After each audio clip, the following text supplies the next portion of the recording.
now joining the meeting.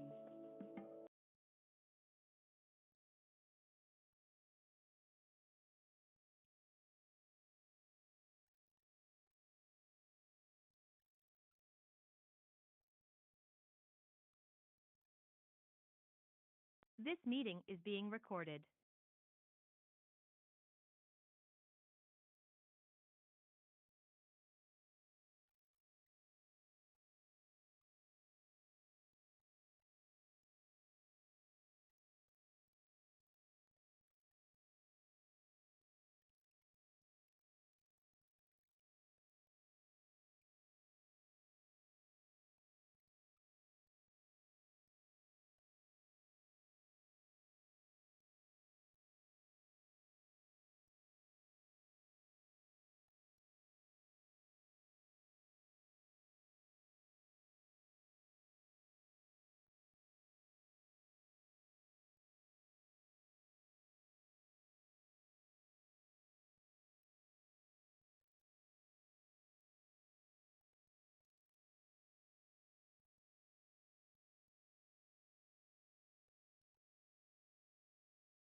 Good morning, everyone. It is December 20th, 2022. We'll call the Wright County Board of Commissioners meeting to order. Please rise for the Pledge of Allegiance. I pledge Allegiance to the flag of the United States of America and to the republic for which it stands, one nation, under God, indivisible, with liberty and justice for all. I can say the word. All right. First order of business are the minutes from 13th. Madam Chair, I'll make a motion to approve the minutes from December 13th. All right, motion made by Commissioner Vetch. Is there a second? I'll second it. Second by Commissioner Dryden. Any discussion? Madam Chair, Commissioner Wetter? I'd like to make a correction on page 3 of the minutes. Okay. Under, let's see, under Greg Kreiser, attorney. Let's see, it's 1, 2, 3, 4. The fifth line down, about the appeal board did not meet frequently and was created to handle a few contentious, it says wildland appeals, it should be wetland. Thank you.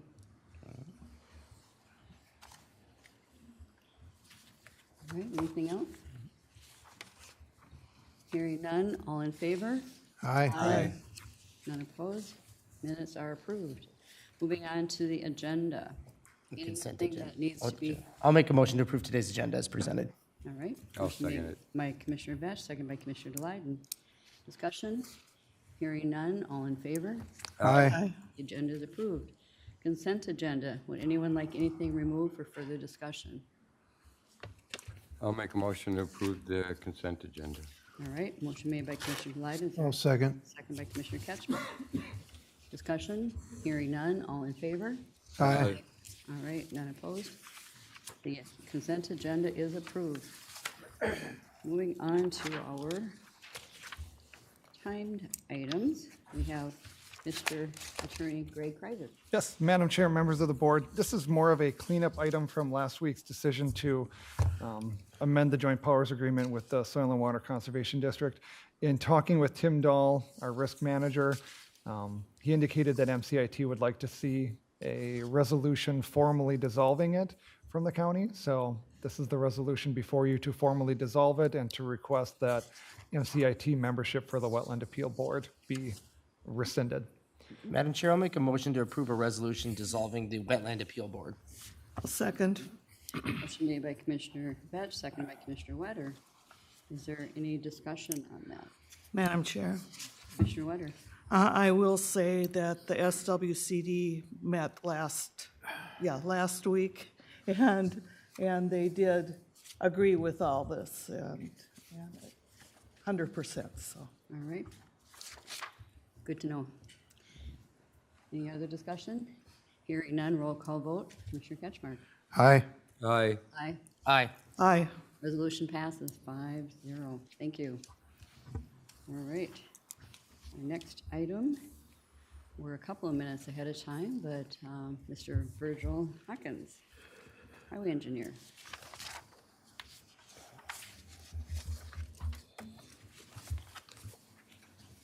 Good morning, Madam Chair, Board of Commissioners. There's 3 highway items today for your consideration. The first one is requesting a motion to approve entering into a joint powers agreement with Sherburne County.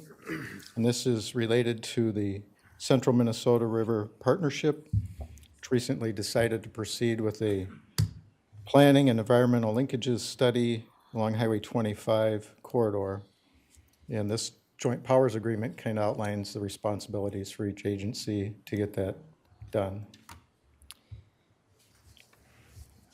Anyone have any questions for Virgil? So, Madam Chair, so this largely is around going into the creation of a purpose and need statement and going into that Pell process, which is kind of the first phase of a Tier 1 environmental.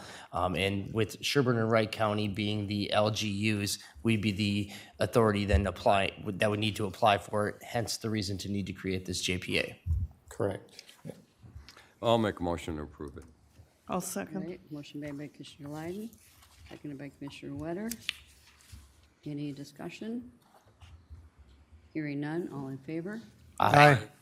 None opposed? All right, motion passes. Okay, thank you. The next item is also joint powers agreement request to enter into with the city of Annandale. And this is for a city-led project with some federal money for Trunk Highway 24, Poplar Avenue, and Hemlock Street in the city of Annandale.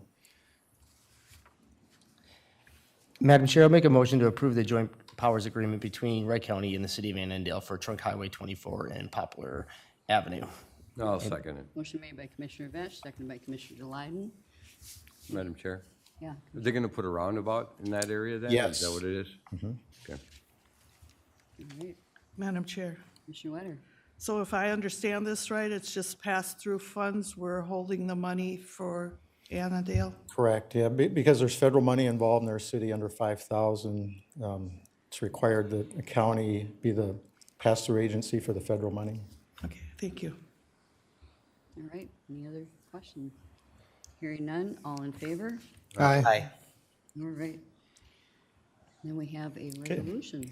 Yeah, thank you. This third item is requesting approval of MnDOT agency agreement, which corresponds to our delegated contract process for federal money, when we get federal money for our projects, that it's administered through the state, and there's also a resolution involved. This is an update to the agreement that was 2018. Madam Chair, I'll make a motion to approve the MnDOT agency agreement and the corresponding resolution for the delegated contract process. All right. I'll second. Motion made by Commissioner Vetch, second by Commissioner Ketchmark. Any discussion or questions? Hearing none, resolution, roll call vote. Commissioner Delyden? Aye. Aye. Aye. Aye. Aye. Resolution passes 5-0. Thank you. Thank you. All right. Maybe since we're so far ahead of time, we should go ahead with our, why don't we do our administration to approve the 2023-27 Regional 7W Economic Development Strategy. Thanks, Madam Chair and members of the board. So every 5 years, we need to approve a comprehensive economic development strategy plan for Region 7W, which is the four-county region, Benton, Sherburne, Stearns, and Wright. And the US EDA guides how this project is done, and they require us to do it every 5 years in order for us to be eligible for federal funding through the US EDA. They do have money for some things we're interested in. We just talked to them yesterday about some dollars they have for broadband. So it's important for us to have this plan updated every 5 years to be eligible for that money. Our current plan expires at the end of 2022. So staff from the counties and stakeholders from cities and nonprofits and other private sector businesses have been updating this plan over the past year. We completed it in the fall, and then it had to go through a 30-day public comment period, which it did. And there were really very few comments that changed the plan. So ultimately, really what we're asking for today is just approval of this plan, and then it'll be good for another 5 years. So I guess with that, I'd be open for any questions. Otherwise, we're looking for approval of this document today. And it's pretty, pretty comprehensive, it seems, so, as it says. Anyone have any questions on that? And yeah, it's nice to have I'll make a a motion. relationship. Yep, I'll make a motion to approve the 2023-2027 Region 7W Comprehensive Economic Development Strategy. All right, motion made by Commissioner Delyden. Is there a second? I'll second it. Second by Commissioner Vetch. Questions or discussion? Hearing none, all in favor? Aye. Aye. Aye. Yeah, you speak, use your outside voice. Oh, okay. All right, thank you. I didn't know I Thanks, was in Clay. spring. Any opposed? All right, motion passes. Thank you. That is approved. All right, still have a little more time, so Commissioner Lyon, would you like to do the personnel and employee relations meeting? I suppose, since this will be the last minute meetings I'll be doing, and I'm assuming that Commissioner Vetch and Administrator Kelly will pipe in on anything that I miss, and I'm not going to deal with the minutes, but we'll just deal with the recommendations. During negotiations, we did some tweaking to some of our policies. So we are recommending adoptions of policy updates. Policy 301, which is PTO. Policy 612, which is paid parental leave. Policy 304 is holidays. Policy 601 is FMLA. Policy 505.06 is tuition reimbursement. Policy 902 is the safety boot reimbursement amount. And policy 306 is 457B deferred compensation contribution. And I believe we're going to be taking each one of these individually, if I remember correctly. Or do we do them all at the same I time? think we're doing them all at the same time, and unless anybody has an issue with any of them particularly, we could do them separately, but I would say approving them Yeah, as a whole. Okay. All right, GIS update and recommendations. We recommended to permanently move GIS under project administration, to make project administration a department, to have staff review project administrators Elizabeth Carl's job description and duty. County Surveyor Department Organization, we recommend to approve the update County Surveyor Department Organizational Chart, removing the Survey Project Coordinator and 3 Survey Technician positions, and replacing those with 4 promotional opportunities starting at Survey Tech 1 up to Senior Survey Tech. We also discussed minimum choices staffing levels. We are way behind in getting people certified to get their waivers. So we are recommending the approval of 2 new min choice positions, with the caveat that there will be more discussion at the Committee of the Whole legislative meeting, which we have already done, to have a discussion in the future about hiring more waiver workers to offset costs and bring in more revenue.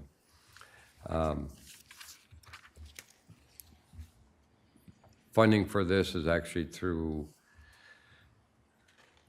people that have left HHS, and there's a big gap in between somebody leaving and somebody hiring, so there's an excess of funds in there. Reclassification from public health nurse to social worker.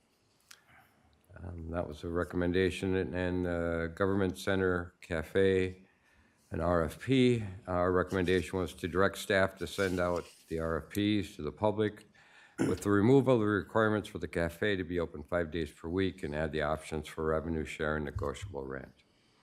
We don't know what we don't know, because we don't know who's going to apply or interest, so it was decided that it'd be better just to negotiate with whoever has an interest. And with that, I will make a motion to approve Personnel Committee minutes and recommendations. I will second that. motion made by Commissioner Deline, seconded by Commissioner Vetch. Any discussion? Madam Chair. Commissioner Patchmark. Thank you. I have discussion for 2 of the items. The first one is number 4 for the min choice positions. I just want to discuss and point out the budget process that happened here, and there was other staff that brought this up to me also, so I think it's fair that we discuss it as a board and bring it up. But we had of course, the budget process that went through end of August, beginning of September. Preliminary budget was set. The office and departments were asked to make about a 7% cut to get to the requested more palatable number that we were looking at for a levy. Then we had the schedule for the Truth and Taxation meeting, which was last week. And 2 days before that, the Personnel Committee met to discuss these staffing requests. And actually, I guess I would call it on December 12th, it was kind of like a full court press. I've never seen 3 presentations in one day for positions, but it was personnel. It was a legislative update meeting in the next room, and then at the Health and Human Services Board meeting, there was a presentation made. My understanding was that Health and Human Services didn't make the 7% cut that a lot of departments made. That was noted. And I guess I just want to point out that, are we going to open the door for more of a year-long budget process here if we have a preliminary budget set? I'm sure everybody that had a request thought that it was justified in all the offices and departments, but a lot of them, they took off the agenda on their own or were suggested to by the board, but this one came through. So I just want to point that out for the other departments, that I think it is worth noting. And going forward, I guess I don't know what we're going to expect. I'd also, because I've heard a couple different variations of how this is going to be reflected in the budget. So I'm wondering if someone from finance can explain for the board how this is going to fit in a budget amendment. If it's going to be fund balanced, if there is actually room somewhere here And then that reclass spot, what does that look like for revenue proposed or fund balance also? Heather? Good morning, Madam Chairman, Commissioners. The 164,300 would come from fund balance and by the end of the year. That's what will pay for the budget amendment. Madam Chair, Yeah, Commissioner Batch. so Commissioner Katzenberg, I respect the idea of trying to hold to holding positions within the budget cycle. However, HHS knew this was an issue, but they also knew that there was a high demand on trying to keep the levy low, and for that reason, they foregoed asking for this position, and they even articulated it in the budget process, knowing that they were already at the, I hate to say wit's end, but they were at a level where they didn't know it was manageable, but we gave them direction. Well, if it gets to the point where it continues to grow, come and talk to us, and that's kind of where it precipitated to where this last meeting, and it's actually precipitated to a level where I've actually had communication with citizens that are concerned about the length of time that it's actually taking them to go through the min-choice process. We're at a point where we're exhausting our staff, you're utilizing overtime, and hence the full court press for three presentations in one day, is we really wanted to articulate to as many people why we have to make this change. And even the two people that we're putting 2 new staff on this, if approved, is like putting a Band-Aid on a bleeding artery. So it's definitely not going to fix the problem, but it's one step in the right direction. We have to have more conversations, especially if the caseloads continue to grow. But I'm going to defer over to you, Jamie.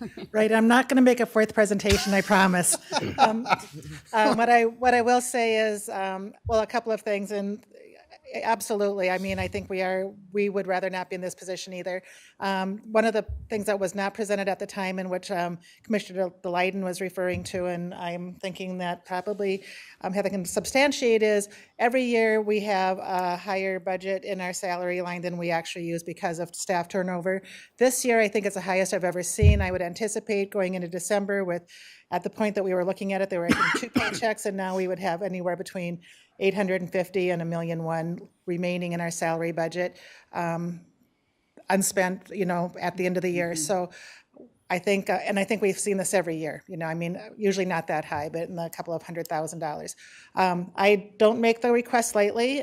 We are not within statute. We have done significant things within our staff. We have moved social workers into the min-choice work area to try to stem the tide. I think it's just the nature of our growing community and the needs and what was maybe suppressed during the pandemic coming to fruition now. So it's not a enviable spot. Jill has done a lot of work, or talking with the other counties, our immediate counties. No one's in our same spot as far as being behind the 8 ball as far as we are.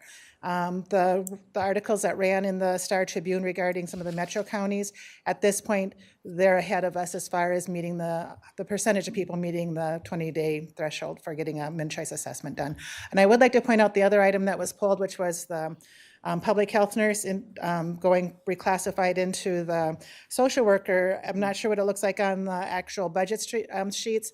It represents a $7,000 to $8,000 reduction in staff costs to the county. So in some small way, makes up for the other request, which is for 2 full FTEs as a social worker. Madam Chair. Thank you. Just to define some numbers, we have 100+ people that are waiting 9 to 10 weeks for service. And state statute says that we have to do it within 20 days. Yeah. We're averaging 60 new requests per month. And these people are the people that are most vulnerable in our county. So it goes down to the core service of what we're supposed to be doing with Health and Human Services, is to provide these services for these people. Now, the reason we had discussed it at the legislators' meeting is because it takes so long to do these, and the state's been promising modified technology to make things quicker, easier, better. Since we've been on the board. Yeah, it's only been a few years. Anyway, 8 or 9. the other issue is that everybody that we do this has to be reviewed every year. Right. And somebody that's that's a quadriplegic, nothing's going to change for them. There's no reason for them to be spending all that time reviewing it. So I didn't take this lightly to approve these, but when it comes to the people that definitely need service, waiting 9 to 10 weeks when state statute says 20 days is not very good. No, it's definitely has a very negative impact on people who are waiting. Madam Chair, thank you. Just for Heather, and then she'll be done, but could you weigh in on the financial part Jamie did on that reclass? But what does that look like from the finance and the budget side? I think there might be some confusion as to how the form was filled out, because based on the numbers that I see, it would say it was a $7,200 increase or use of fund balance, but I think Jamie was alluding that the form was maybe, it was Right, we filled. asked Christine, we know that it's going from a public health nurse, which is one or more grades higher than the social worker, and that the cost to the county would be decreased. I'm not gonna speak to any financial form. The only thing we're wondering, I think Clay maybe had thought, is that they filled out the difference between the form where it's supposed to be filled out, what is the impact? So that might be the reason, but based on the form, it does say 7,200, but I don't know if it was filled out. Maybe a miscommunication between I believe so. HHS and We have finance. done a number of reclasses from public health nurses to social workers along the same line, I think a good handful, and they all result in a reduction in the cost to the county for the staff time. I think for the future, instead of last-minute requests for finance to come and explain this, can we make this a part of the regular, when there's these types of personnel requests, that there is a explanation from finance in their own words and figures what the impact actually is? And it sounds like with this ERP that is the way it's supposed to go. So I think if we're just following what that system says we're supposed to, I would like that to happen in the future. As far as the statute, that's been referenced several times, and I didn't take that lightly either. I looked at it, I got a copy from staff, and it does say that the assessment shall be done within 20 days, I believe. But in the world of statutes, from where I come from, there's a penalty part of a statute a lot of times that says if you don't do this, there's going to be a fine, jail time, we're going to take money from you, something like that. It's interesting in this one that there isn't a consequence listed to that, and I don't know what, I can't read into it anymore, but it's just not there. But like Commissioner Vetch has said, there's always that litigation that you can throw out there for anything non-compliant, but I just didn't see a consequence or a penalty to that. I just wanted to know that. Madam Chair, into that response, it's kind of the same apples of you shall respond to emergency calls from like a sheriff's department, and if they didn't respond to a emergency call, you could be deemed, they could litigate for damages for not responding. This would be kind of the same thing for not responding to it, but I'm not sure. That would be the biggest risk, because in the statute, yeah, there's no listed administrative penalty for it per se. Shall, will, and must. I mean, Shall usually means that, okay, if you're not doing it, you're depriving them of a statute right. Right, and I believe there's probably some overarching statute that says that DHS can, the penalty would likely be withholding allocations, withholding future funds, so what it would look like. And they do exercise that in some areas. In this case, because of what Commissioner Delighten alluded to, that they have not been forthcoming with the remedies that would make us whole. I doubt if they would actually go down that path, because they would also be, I think, partially responsible for not providing us with the tools that we need to do these in a timely way. And early on in the process, a couple of years into the MnChoice process, they already removed some of the funding that went to counties to support the state's efforts.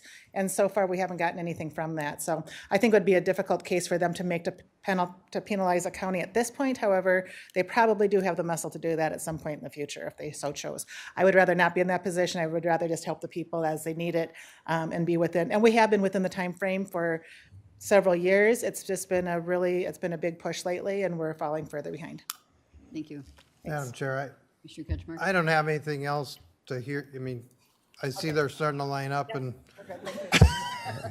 I'm not going to vote against it. I just thought there was points here that should be made at this meeting for everybody instead of the piecemeal throughout the other three meetings, that's all. That's things I had heard, so that's all I had.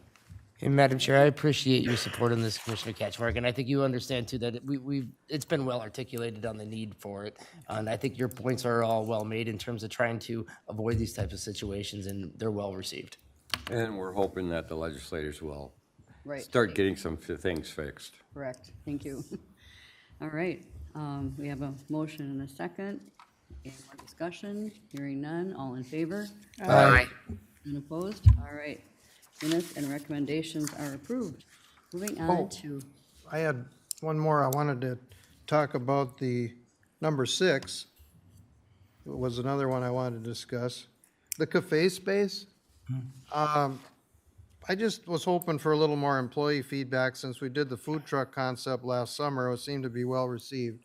And if we get any input from employees on going forward before we spend any money on the cafe space, but just to look at possibly a seasonal deal with food trucks and then seasonal with a contract maybe for the cafe space. But before we just did a widespread, yeah, it sounds good on the cafe space. I think that there is some room for food trucks. I don't know about having them both because I don't think it would be profitable for either side. And Madam Chair, to the point of it is, without us having an idea of what there is from an interest in the market to participate within this building, we really couldn't gauge where they would work together or not work together.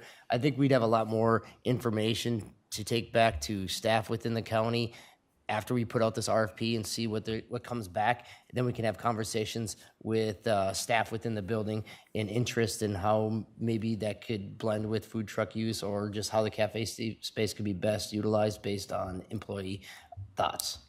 Thank you. all right, good. Moving on to Ms. Margaret Munson. Morning, Madam Chair, Board. Thanks for allowing me a couple minutes. I am here today just to talk about a resolution I'm asking you to sign that is going to go to the legislature. It originated out of a committee that includes all 3 delivery systems that started working together about 2 years ago under the Council of State Government.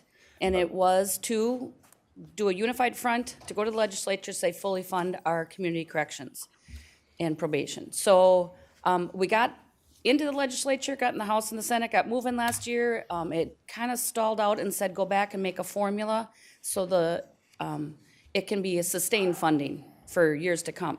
So AMC got together with all of us in this committee, and we were at the Public Safety Committee in December.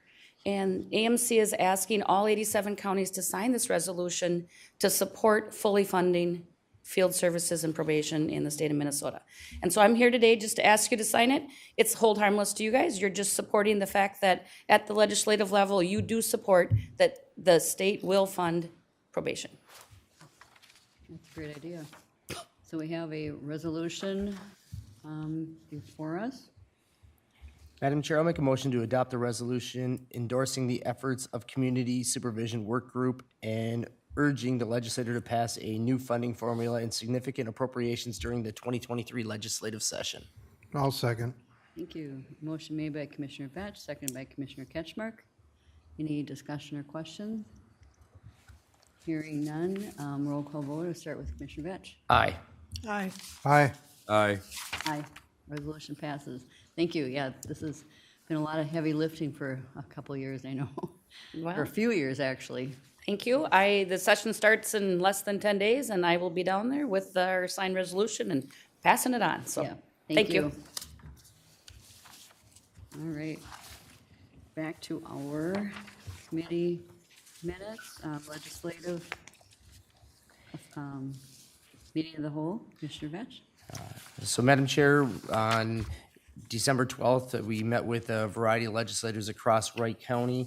We discussed a variety of topics, largely around driver vehicle services and licensing testing, and there was some good, fruitful information that we will, in all likelihood, I would almost say just shy of a guarantee that we'll have a full-time testing facility in Buffalo sometime in 2023.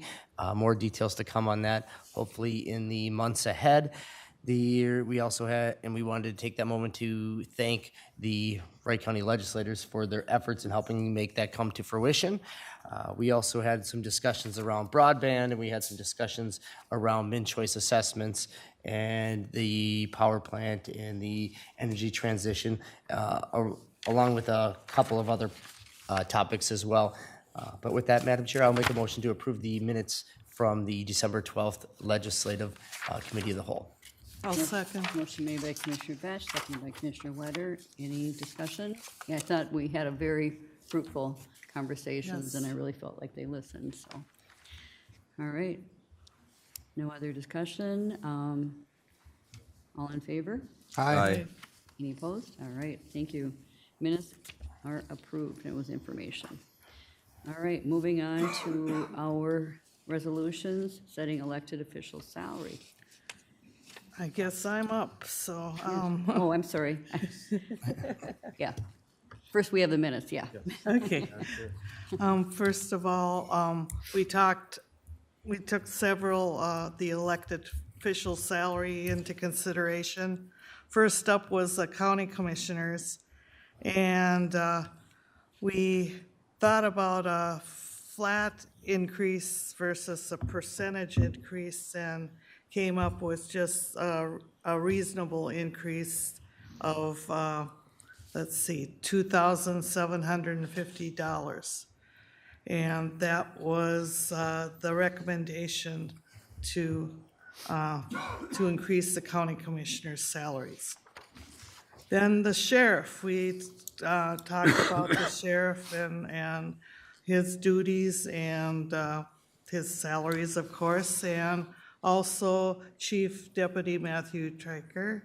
And I don't know if I pronounced that right. I never get the names right. So anyways, the recommendation was to increase the sheriff's salary to $176,000, and that's after comparing them to other area counties. Also, Matt, the Chief Deputy Matt, also we looked at his salary. He requested also to be considered, and we ended up with an increase at the step and cost of living adjustment, or COLA, and that was what he would be receiving in 2023. So that also looked at the county attorney, and apparently in the past, because of his education, we have always looked at his salary as the sheriff's salary plus $500. So that is what we recommended. The increase to the county's attorney's salary would be $176,500. Also, there was discussion on per diem, and this was discussed in quite some depth. There was some concern that would the commissioners actually go to their committee meetings if they did not actually write down a per diem. Also, there was some give and take on that, and it was decided and recommended that they would increase the county commissioners' wages by $7,350 to compensate for the removal of the per diems. Most of the counties surrounding us also did not have per diems, so this would bring the total county commissioner wages to $63,900 for the year 2023. And that is the end of my report. All right, would you like to make a motion for the minutes and recommendations? I would make that motion. All right, motion made by Commissioner Wetter. Is there a second? I'll second it. Second by Commissioner Batch. And Madam Chair, just Yeah. want to make a few statements. So when looking at the variety of different wages for these different roles, a lot of it was, most of it was not based around comparables. It was one factor. A lot of the factors that we took into consideration is size, scope, and the demands of the position. It's duly noted that, especially here in Wright County, from a county attorney's perspective and from the sheriff's department, those roles have had very high demands on them. There was some situations over this last year that almost were 72 hours of straight work, with them having to be on their phone or near their phone or actually be on physical locations. And to the great credit to them, we were able to mitigate some of those situations far better than I like to say than a lot of other situations we've seen across the nation have. So, and that's to their credit. With that credit, there is a level to have good people. There's a cost to that, and we want to have these good people, and hence we want to make sure that they're compensated well within the work that they do. And we want to retain them, too. Yep, we want to retain them, so I wanted to make sure that was noted, that it wasn't that we just look around what everybody else is paying and just throw a dart at the wall. It's really looking at the positions themselves and internally and the amount of work that they have to put into it. Yeah, thank you. Madam Chair. Mr. Ketchmark? And that was a good summary by Commissioner Vetch. And another side of it was, at the meeting, it was a real roundtable discussion where everybody had input.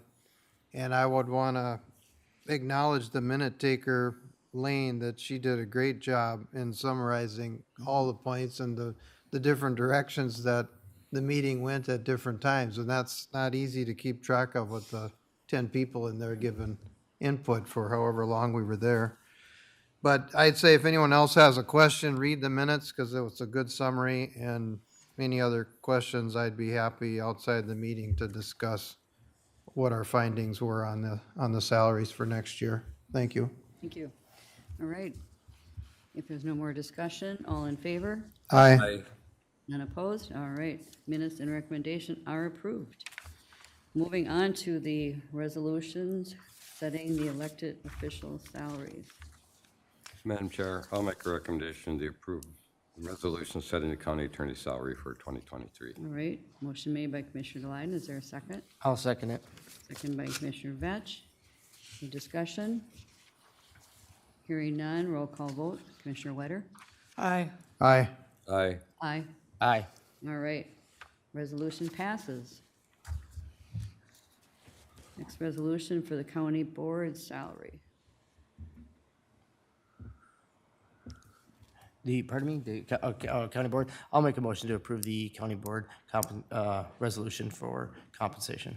All right. Motion made by Commissioner Vetch. Is there a second? I'll second. Second by Commissioner Ketchmark. Discussion? Madam Chair, Commissioner Lyons? I promised one of the commissioners that I would not vote no on it, so I'm just going to abstain from this one. More discussion? Okay, roll call vote. Commissioner Ketchmark? Aye. I'll abstain. Aye. Aye. You know, I'd like to abstain, too. All right. Then it passes 3 with 2 abstaining. Okay. We have the sheriff's salary. I'll make a motion to approve the resolution setting the sheriff's salary for 2023. Motion made by Commissioner Delight. Is there a second? I'll second. Second by Commissioner Wetter. Any discussion? Roll call vote. Commissioner Delight? Aye. Aye. Aye. Aye. Aye. All right. Resolution passes. Okay. Now we have our budget and levy. Administrator Kelly? Yes, thank you, Madam Chair. As you know, this is the final step in the budget process for the 2023 budget. What we have in front of you today is 2 resolutions, both adopting the budget and the levy that will be going out. As noted, we have until the 30th to certify with the state, so hope to take action on this today. We did have our public hearing as required on the evening of December 14th. So with that, quick summary, this is 3.89% levy increase. Budget just over 180 million and a levy of 90.6 million. So with that, 2 resolutions for your approval today, one setting the budget and one with the levy. All right. So we'll take the budget first. Madam Chair, I'll make a motion to approve the budget. All right. Motion made by Commissioner Delight. Is there a second? Madam Chair, Second. Second by Commissioner Wetter. Madam Chair? Yeah, Commissioner Vetch. Just to recap, I'd want to thank the county, my fellow county board members, and I want to thank county staff on their diligence in trying to be as fiscally responsible in trying to come forward with a levy that impacted the residents as little as possible. I do know that residential taxpayers across the county seen increases, no matter what we would have done here at the county. That increase was going to be substantial because of the shift in capacity from commercial to residential. Commercial properties are seeing significant tax reductions, while residential ones, even at a 3.9 or 8.9 levy increase, are seeing increases. And that's because of the way the tax system is set up in Minnesota and it being on a value basis. So when you have residential properties going up 20 to 25%, while you have commercial properties increasing at 0 to 3%, that's only going to cause a huge shift. So I want to make sure that we give the huge thank you to the department heads in making some difficult reductions wherever possible. I want to thank our finance staff in helping us look at what we could do to minimize the impact this year, but also not create a bottleneck where we'd be shifting it on to future years. And then the county board in their diligence and time in articulating the struggles that are out there and trying to minimize that impact. It was a real challenging year when our property values went up an average of almost 22%. Ours went up about 25%, but our taxes did not. So that, actually with having our huge growth, that helped offset what it might have been had we had a levy the same as our growth. So yeah. Madam Chair? Commissioner Just one other point as this comes to a conclusion, but taking all the other points made by other board members, we had the Truth and Taxation meeting, or I call it Truth or Consequences, on December 14th, and we only had one resident out of all the people paying taxes in Wright County come and weigh in on the budget. Was there two? Well, Oh, there was, yeah. okay. Yeah. All right, Just make a two. comment, yeah. Two people out of 60-some thousand parcels that are paying tax in Wright County. So I take that for what it's worth, but that's the feedback that we got or didn't get on December 14th. Thank you. Thank you. All right, so we have a motion and a second. Roll call, if there's no more discussion, roll call vote. Commissioner Vetch? Aye. Aye. Aye. Aye. Aye. All right, resolution passes. The budget is set. Now the property tax levy. I'll make a motion to approve the resolution for the 2023 property tax levy. All right, motion made by Commissioner Lyden. Is there a second? I'll second it. Second by Commissioner Vetch. Any discussion on this? Hearing none, roll call vote. Commissioner Wetter? Aye. Aye. Aye. Aye. Aye. All right. The property levy is set. Yes, again, thank you, everyone, because it went very, very smoothly for, the challenges that we faced. All right. Advisory Committee, Advisory Board updates. Administrator Kelly? Thank you, Madam Chair. Again, it's a lot of the meetings that were attended, you all were at, as well as me in the Truth and Taxation meeting. We have also had a lot of negotiation meetings ongoing. Happy to report we've received a few more tentative agreements with some of those groups. So thanks to Attorney Kreiser, Mr. Vetch, Mr. DeLyden.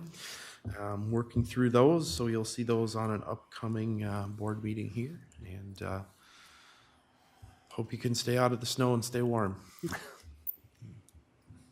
And out of the ditch. Commissioner Ketchmark? Thank you, Madam Chair. So we had Truth and Taxation. We talked about that. There was a Soil and Water meeting last week. Commissioner Wetter and I were at. There was one matter in Stockholm Township that was approved. Interesting concept, how you take what's already low land amongst agricultural land and you break tile and intentionally raise the level of acreage as a wetland. It's interesting. Some farmers, they cringe at the thought of breaking tile, but That's actually part of that process. And then I want to recognize our staff for working with the new commissioners-elect in the orientation process and meetings to talk about next year's committees and boards that'll be doled out. The first meeting in January, there was a good meeting yesterday on that. And then I would just want to acknowledge Tom Marzalak that's here for the last time as a Montrose City Council member after 4 years. He's retiring. So congratulations and good luck in retirement. It's been good to see you here at the board meetings, Tom.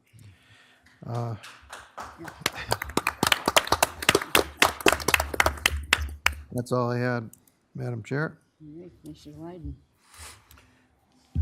Yeah, just echo Mr. Kelly that we've been dealing with negotiations and they're coming along, and I think there's only 2 that we haven't had have a TA on.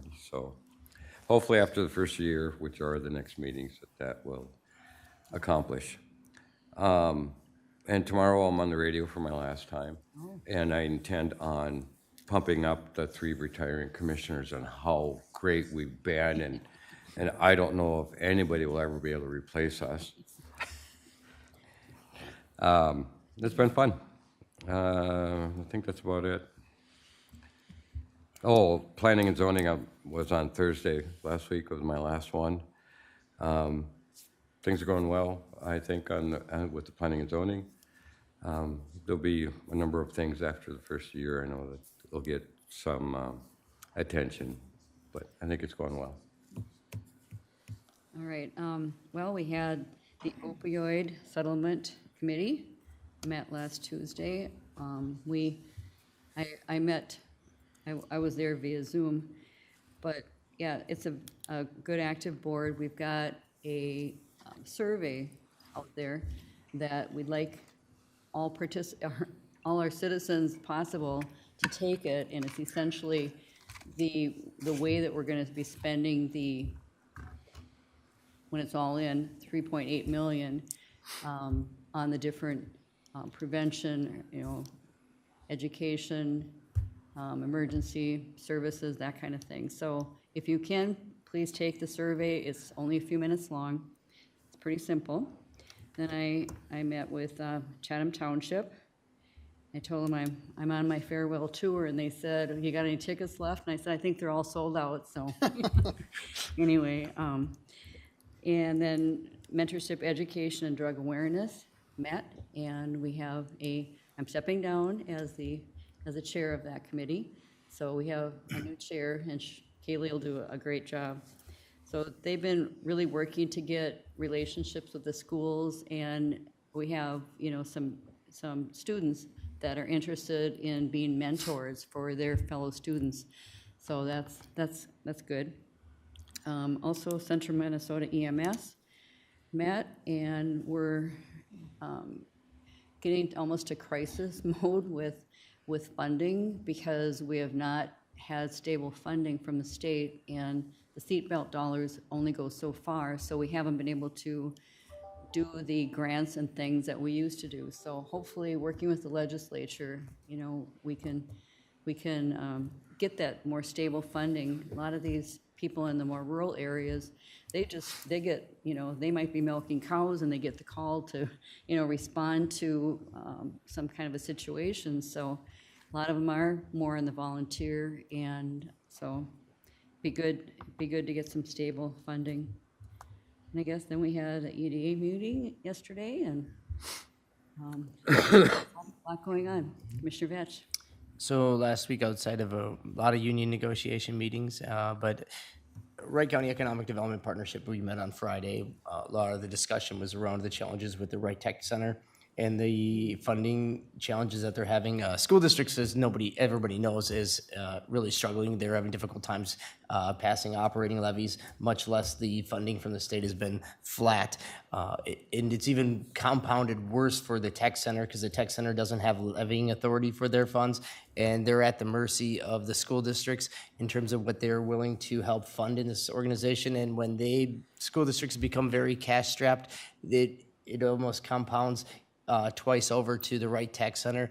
They're at a very, very difficult point right now from a funding perspective. We're having some discussions with some things that they're doing in Dakota County that they do for technical training, and seeing if we can utilize some of those type of things here in Wright County to help breathe some light into the Wright Tech Center. But a lot more conversations need to happen. We do need some action at the state legislature, and we need to also have some more conversations of what we can do here locally at the county level to help assist the Wright Tech Center to be able to weather this difficult time.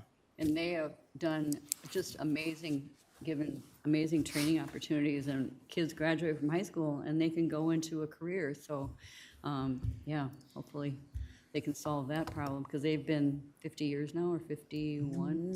I mean, It's right in that ballpark. Yeah. I think it's 50 years because they just had their anniversary. It was, yeah. yeah, I was trying to remember if it was in 71 or 2, but yeah, anyway. Yeah, a lot of years. Commissioner Wetter. Okay, I was part of the group that looked into hiring the new crops extension educator that would be shared between Wright, McLeod, and Meeker counties. And we can now announce that Taylor Herbert has been hired. She will start on January 2nd, and she's currently serving as an extension educator in St. Cloud as the Ag Water Quality Protection person. And she is very excited to be put an emphasis change that focus from regional to a local level. So that's more to come anyways. Met for the gravel mining task force, and we're continuing to work on the wording and the ordinance. And there's some discussion about once the value of the gravel pit is done and it has to return to an ag situation or ag zoning, what about these that are right now designated as ag residential? So this might be a problem there, so they're going to look into that a little bit and get more information on that. Truth and taxation, I'm very disappointed only 2 people were there. I was looking forward to a fight, but didn't happen. Anyways, then as Commissioner Ketchmark mentioned, I was at the wetland appeal and also the SWCD board meeting. And what the wetland appeal was to create a wetland that would be a replacement for roads just in Wright County area. So, and that would be in Stockholm Township. And also, I mentioned before that the SWCD did approve the dissolving of the appeal process and the MCIT for the county. And then they also approved a bunch of final payments for a bunch of programs and updated the supervisors on the One Watershed, One plans. And yesterday I had the Mississippi River St. Cloud One Watershed, One plan policy committee. And we spent a lot of time on the bylaws. You know how that can be when you have a lot of organizations involved. Anyways, kickoff meeting was going to be planned for late January sometime. And right now, with the different committees, there's a citizen advisory committee, and they want all the LGU areas to suggest or nominate, I should say, 2 members per LGU. And that would mean the county would have to come up with possibly 2, and then the SWCD would have to come up with 2. And those should be approved in January, and then the policy committee will approve them in February.